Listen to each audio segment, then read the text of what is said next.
صباح الخير يا جماعة. النهاردة أنا في محكمة عابدين بحضر أولى جلسات تجديد حبس الشاب الكويتي بتاع حادثة 6 أكتوبر الشهيرة.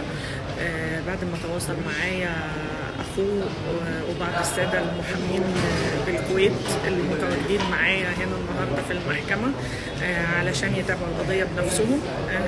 وإن شاء الله النهاردة أنا بحضر أولى جلسات.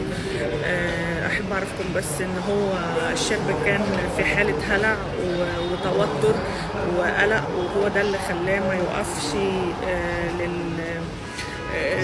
للضباط، لان هو لما شاف الضباط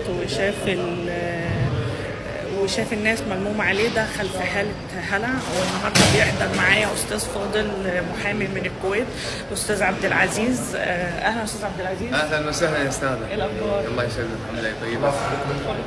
قضية بإذن الله راح نثبت حق النيابة أنه هو كان في حالة هلع. الإنسان يكون في حالة هلع، أي واحد طبيعي يكون في حالة هلع طبيعي راح يصير تصرف مو مسؤول عنه. بس طبعا اججوها وصارت راي عام، عشان كذي اخذت اكبر من حجمها. وان شاء الله راح نخلي سبيله واستاذه بس ما راح يقصر باذن الله.